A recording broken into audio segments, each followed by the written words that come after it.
People, the purple butterfly again. Apparently, I had to clear out some stuff on my SD card because it filled up and the video said. Anyway, my blog is purplebutterfly-people.blogspot.com. Well, you know, I said it right without having to redo it again. Did you fall over from the shock? Anyway, I'm also People on Facebook and elsewhere on the internet, Curly Nikki, etc. And I'm People7 on Twitter and YouTube. Now, what I was saying, let me get back to my little toy bus mom bought me. This was one of the things me and my dad had in common. I would collect buses and, well, various other toys, and he collected cars and trucks. He had this one car that had little teeny people in it. It was a little button. If you switched it on, it would sing the lowrider, and the whole car would bounce up and down. He had a fish that sang, "Take me to the river and drop me in the water." It looked like a real trout mounted on a wooden board. It also sang, "Don't worry, be happy."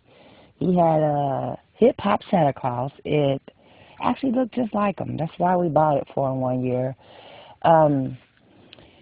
It would sing, "Jingle bell, jingle all the way." For fun, we used to for Santa and the sleigh. And it was just the cutest little thing, and it would dance and everything, and he would play it and go. That's how I get my exercise.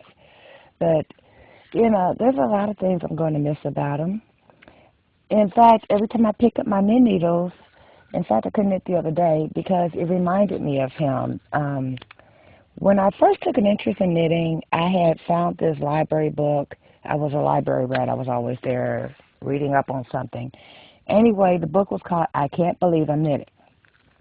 I said, "Oh, that's cool. What's knitting?"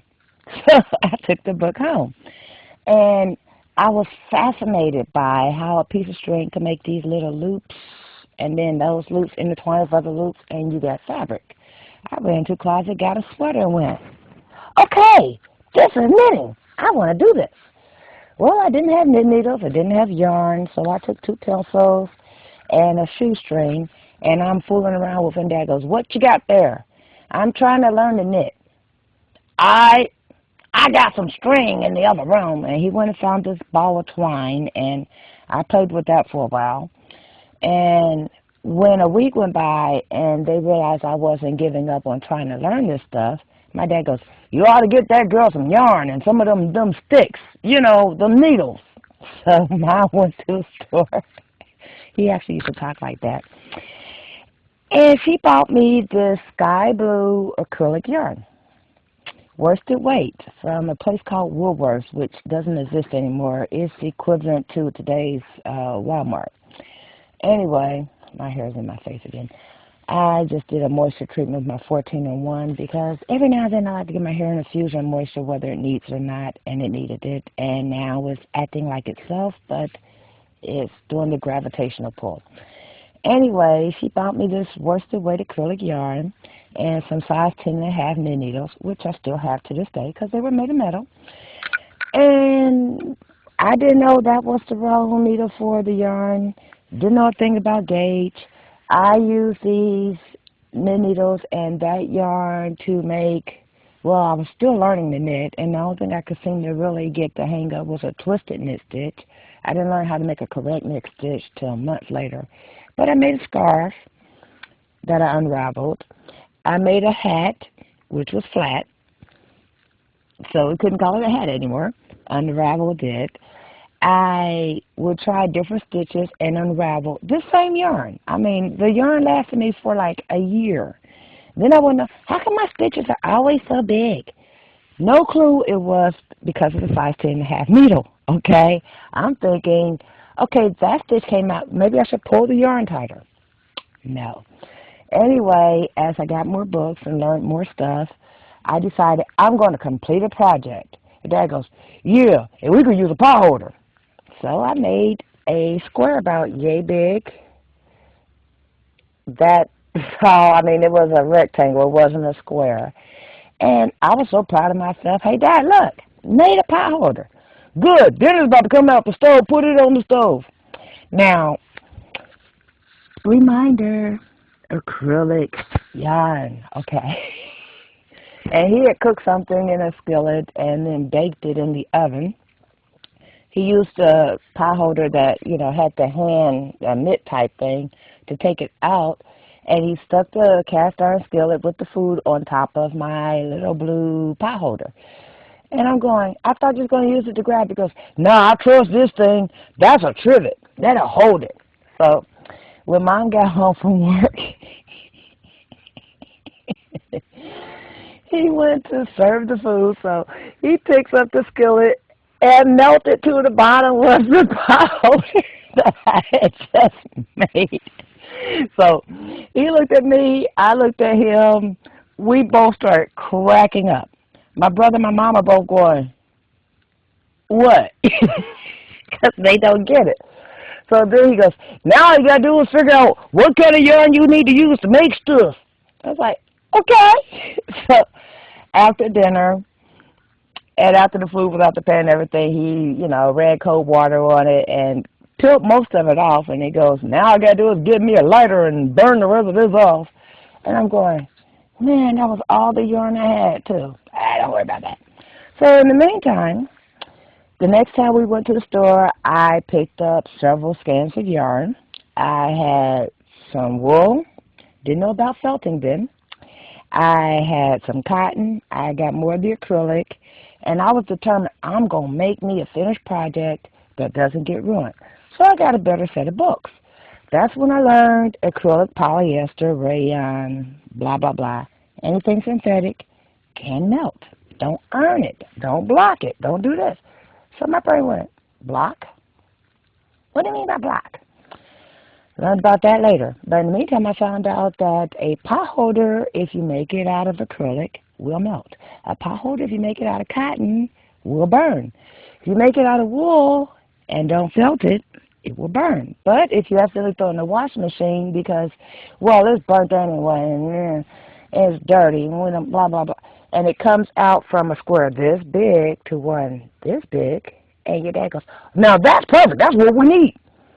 Then you go, oh, that was the wool. How did it get like that? So I looked it up. That's when I learned about felting.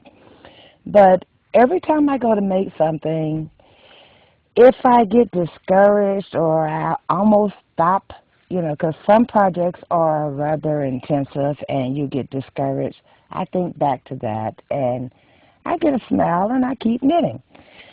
But my dad, he shaped my life in so many ways I can't even count them. He was my mom's second husband. I met him when I was 6 years old. He used to take us to dinner and everything. Now, I didn't know I was going on a date with my mom, which was probably cramping her style. All I know was, this is a great guy. Then he marries Mom and adopts us, and that was Dad for the rest of my life. My natural father, he's in the picture on occasion, sporadically, when he chooses to present himself. But he was never Dad. He's just my father.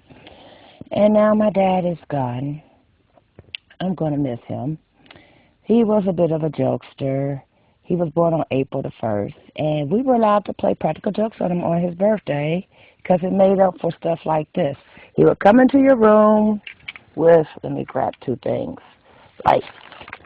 Okay, he would come into your room with two flashlights and go, wake up, truck! So you jump up and you're running, then you realize three things. Wait a minute. I'm in my bed, and we're nowhere near an expressway, and someone's laughing. He would do stuff like that. But, he had a sense of humor, and he wasn't afraid to show it. And on his birthday, we used to get back at him by doing stuff like frosting a box of cake. Not baking the cake, take the box, frost the box.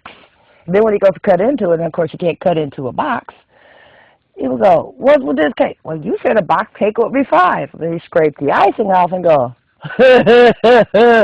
now where's my real cake? So one year we filled water balloons, put whipped cream on top of it, so that way when he cut into it, water went everywhere. One year Mom told him, we can't afford a camera right now because he wanted a camera for his birthday. So just go get you some ice cream. And I got to go get my own ice cream too. And he opens up the freezer. Here's a box. It was a camera box. She put a single roll of film in there and lightly wrapped in paper so that way we would pick it up. It made a lot of noise. He's going like this. Popped open the paper. A roll of film? Well, we can't afford a camera right now, Frank. Just eat your cake. So while he's sitting there fussing about that, she brings out the camera and, that time Mom had the gotcha. One year, back in the day, they used to give you these 3 folded tickets. It had a yellow layer, orange layer, and a pink layer. Mom wrote happy birthday on yellow construction paper that she got from his kids, and April Fools on the pink layer, and gotcha on the other layer, stuck it on his car. And when he came out for breakfast, Frank, she's looking out the window, of course, you got a ticket on your car. I never seen him run in my life, and that day I seen him run down 3 flights of steps. That was not a small man, so stuff was just jiggling. He came back up holding it going, y'all think y'all 40. But that was my dad. And apparently I've been a little bit down since he's been gone. And Mom bought me that little toy school bus that had me cracking up and brought back some fun memories, so I figure I'd share them with you. I hope you enjoyed my tribute to my dad. His name was Frank Marvin Mayo, and he will be sorely missed. But I have been blessed to have him in my life, and one of the things I'm thankful for Thanksgiving is that he was in my life for 41 years, making me smile, making me laugh, making the big mean planet seem a little more cheerful. So y'all stay blessed and stay tuned. Bye now.